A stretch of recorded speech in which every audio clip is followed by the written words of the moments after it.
आपण ना इक्विव्हॅलंट फ्रॅक्शनची कन्सेप्ट क्लिअर करूया.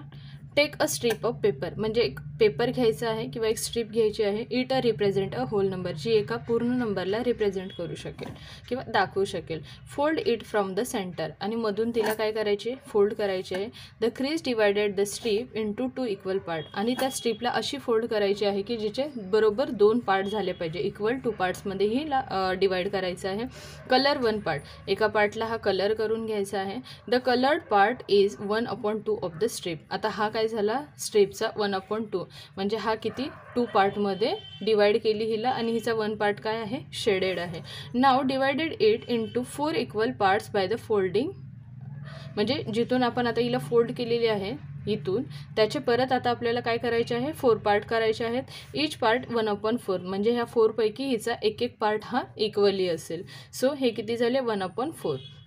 What fraction of the strip is a coloured now. आता आपण सांगा की कलर्डवाले किती आहेत, तर 4 पैकी 2 पार्ट हे काय आहेत, शेडेड किंवा कलर्ड आहेत. Fold it again into 8 equal part. आता हिला परत 8 इक्वल पार्टमध्ये डिवाइड करायचे आहे, म्हणजे ह्या 2चे 4 होणार, या 2चे 4 होणार, म्हणजे हे किती झाले, 8 पार्टमध्ये डिवायडेशन झाले हिचे. So what fraction the strip is a colour now. मग आता कलर केलेले पार्ट किती आहेत, तर 4 आहेत, म्हणजे 8चा जर हाफ केला तर किती येणार आहे, 4, म्हणजे 4 पार्ट शेडेड आहेत, 4 पार्ट विदाउट शेडेड आहेत.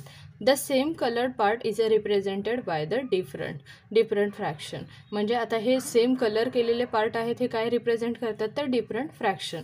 सो 1/2 हा 1/2, 2/4 आणि 4/8.